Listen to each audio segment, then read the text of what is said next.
एक रात भाभी की बहन कमरे में अकेली थी। दरवाज़ा खुला हुआ था और मैंने देखा कि दीदी की बहन पूनम जाग रही थी और फ़ोन चला रही थी। मैंने देखा कि कमरे में कोई और नहीं था, सिर्फ पूनम अकेली थी। फिर मैं अपने कमरे में जाकर सो गया। अगले दिन भाभी सामान लेने के लिए दुकान पर गई। वह 23 घंटे बाद ही आती थी और पूनम टीवी देख रही थी। मैं उसके पास जाकर बैठ गया और उसका हाथ पकड़ लिया। पूनम चाय पी रही थी तो उसने कहा, मेरा हाथ छोड़ दो। मैंने उसका हाथ छोड़ दिया और वह रसोई में चली गई। मैं भी उसके पीछे पीछे रसोई में चला गया। वो बर्तन धो रही थी और मैंने उसे पीछे से पकड़ लिया।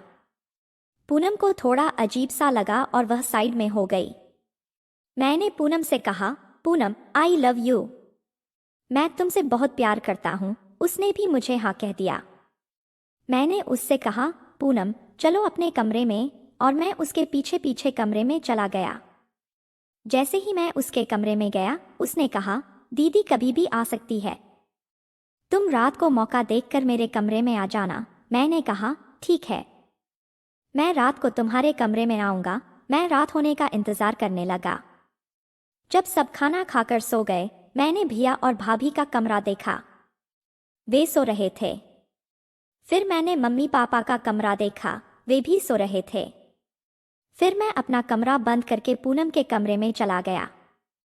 दरवाज़ा बंद करके मैं पूनम के बिस्तर में घुस गया। थोड़ी देर बाद मैं पूनम को, दोस्तों, मेरा नाम रोशनी है और हम छोटे शहर में रहते हैं। मेरी शादी को 2 महीने हो गए हैं। मेरे ससुराल में मेरे सास ससुर, मेरे देवर और मेरे पति रहते हैं। हम 4 लोग ही हैं। मेरे पति की एक दुकान है जो बहुत अच्छी चल रही है। घर का सारा खर्च वही उठाते हैं। मेरा देवर काम करने को तैयार नहीं होता। वह ज्यादातर घर में ही रहता है। मेरे पति ने उसे बहुत समझाया कि कोई काम धंधा कर ले, लेकिन वह नहीं मानता। मेरे देवर की हरकतें मुझे सही नहीं लगती थीं।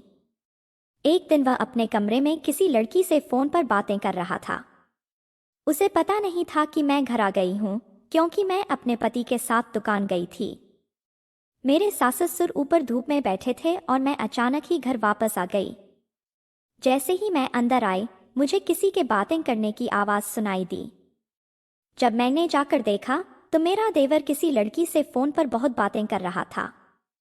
ऐसी बातें जो मेरे पति ने भी मुझसे कभी नहीं की थी, वह उस लड़की से कर रहा था।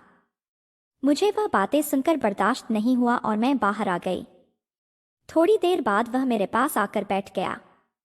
मैंने उससे पूछा, समीर, किससे बात कर रहे थे?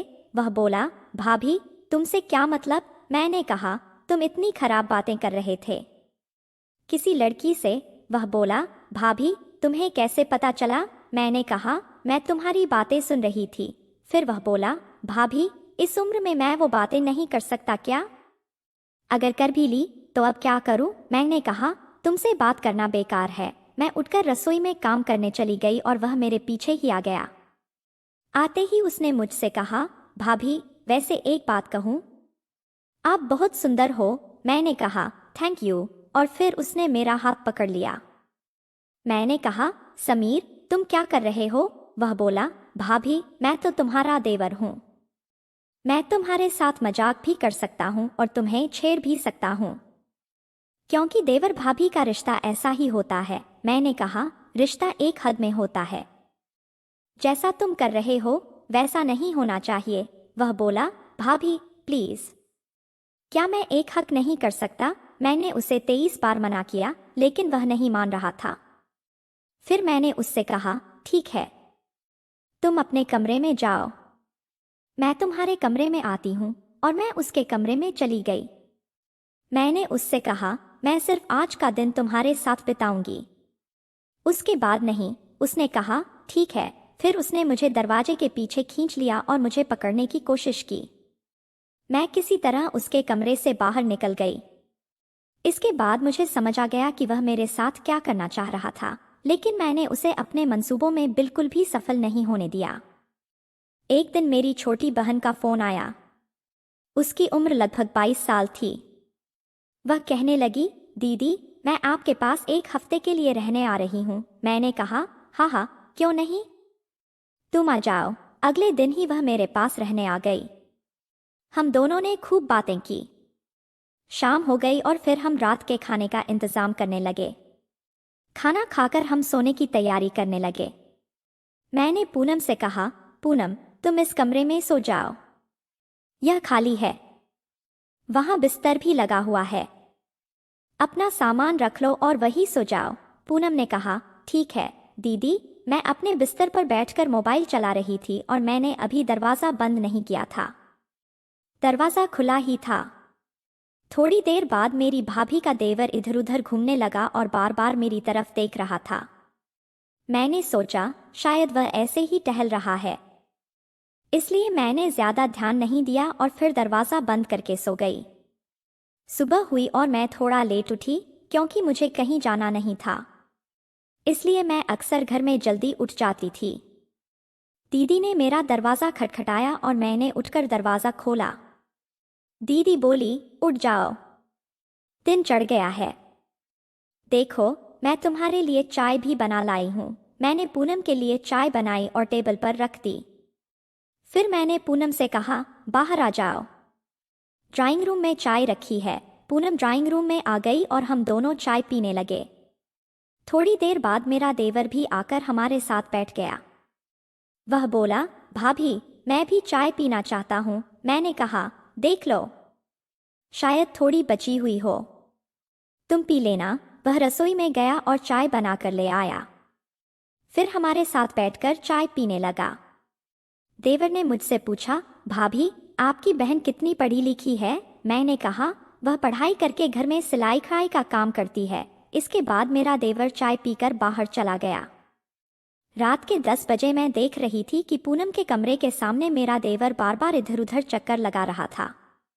मैंने पूनम से कहा, पूनम, इसे समझा लो, यह सही नहीं है। पूनम ने कहा, दीदी, आप चिंता मत करो, मैं कोई बच्ची नहीं हूं। एक दिन मैंने सुना कि वह किसी लड़की से बहुत खराब बातें कर रहा था।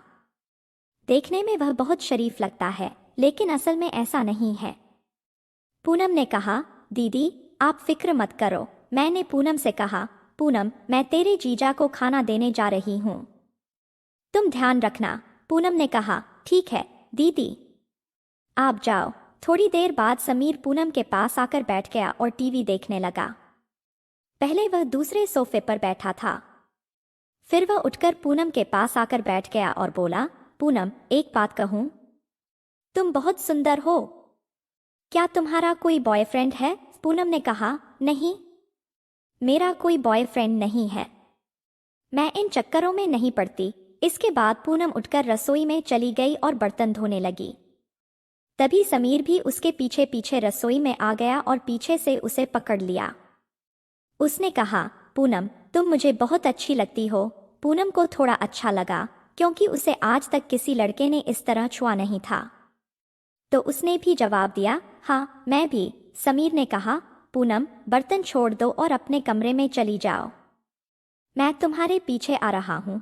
पूनम मान गई और अपने कमरे में चली गई।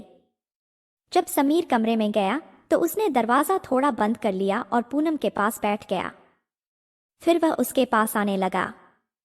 पूनम ने कहा, अभी नहीं, दीदी आ जाएंगी, रात को तुम मेरे कमरे में आ जाना। समीर ने कहा, यह बहुत अच्छा आइडिया है, मैं ऐसा ही करूंगा। मैं रात होने का इंतजार करने लगा। खाना खाकर सब सो गए। मैंने पहले अपनी भाभी के कमरे में देखा कि वह सो चुकी थी। फिर मम्मी पापा के कमरे में जाकर देखा तो वे भी सो चुके थे। मौका देखकर मैंने अपने कमरे का दरवाज़ा बंद किया और सीधा पूनम के कमरे में चला गया। पूनम मेरा इंतज़ार कर रही थी। मुझे ऐसा लग रहा था कि वह भी लंबे समय से इस सब का इंतज़ार कर रही थी। मैंने कमरे का दरवाज़ा बंद किया, लाइट ऑफ कर दी और एक छोटी लाइट जला दी। फिर मैं पूनम के साथ रजाई में लेट गया।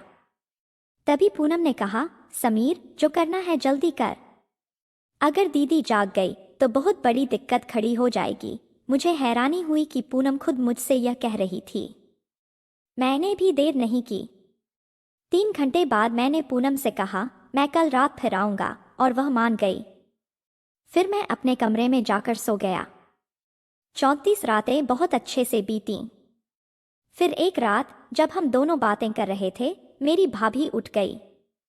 वह वॉशरूम जा रही थी और उसे पूनम के कमरे से कुछ आवाजें सुनाई दीं। वह आवाजें सुनकर रुक गई और ध्यान से सुनने लगी। उसे शक हो गया कि कमरे में कुछ चल रहा है। भाभी बाहर आकर सोफे पर बैठ गई। थोड़ी देर बाद जब मैं पूनम के कमरे से बाहर आया तो मुझे नहीं पता था कि भाभी सामने बैठी है, क्योंकि अंधेरा था। मैंने उसे देखा नहीं और सीधा अपने कमरे में चला गया। अगले दिन भाभी ने पूनम से पूछा, रात को तुम्हारे कमरे में कौन था?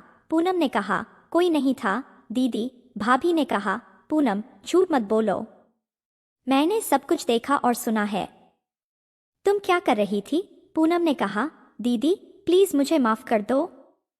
मुझे नहीं पता था कि क्या हो रहा है, लेकिन मुझे समीर से प्यार हो गया है। फिर मेरी बहन ने मेरी शादी समीर से करवा दी। शादी के बाद मैं अपनी बहन के घर आ गई। दोनों बहनें बहुत खुश थीं और समीर भी काम पर जाने लगा और पैसे कमाने लगा। हम दोनों बहनें मिलकर काम करती थीं, घर की जिम्मेदारियां संभालती थीं और सब कुछ अच्छा हो गया। दोस्तों, उम्मीद है कि आपको यह कहानी पसंद आई होगी। अगर कहानी पसंद आए तो वीडियो को लाइक करें और चैनल को सब्सक्राइब जरूर करें।